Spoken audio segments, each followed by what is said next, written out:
Kontingen Sumatera Selatan mendapatkan hasil yang mengecewakan pada Porwil 10 Sumatera di Bengkulu, di mana Sumatera Selatan berada di posisi 9 klasemen akhir. Untuk itu, pihak KONI Sumsel akan melakukan evaluasi yang perlu dilakukan untuk memperbaiki kekurangan yang ada untuk mempersiapkan diri pada ajang PON ke-20 di Papua di tahun 2020. Disampaikan Samsul Ramel selaku Kabid Pembinaan dan Prestasi Atlet KONI Sumatera Selatan. Pada Porwil kemarin terlihat banyaknya kondisi atlet yang menurun. Hal itu dikarenakan kurangnya persiapan dan latihan yang dilakukan untuk menghadapi Porwil. Untuk itu diharapkan dalam menghadapi PON di Papua dengan kepengurusan yang akan segera berganti, hal seperti kondisi kesiapan atlet dan faktor penunjang lainnya bisa dipersiapkan dengan matang. Bahwa atlet kita ada yang conditioningnya sangat jauh menurun.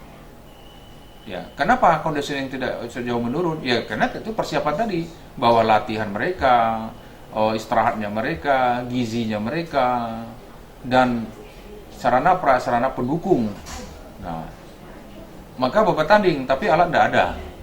Mereka mau menggunakan lapangannya juga bermasalah umpamanya. Nah, hal seperti ini tidak boleh terjadi lagi kalau kita berbicara prestasi. Jadi kita harus konsentrasi ke PON. Jadi atlet-atlet yang sudah lolos PON ini mau diapakan ke depan itu harus kita duduk.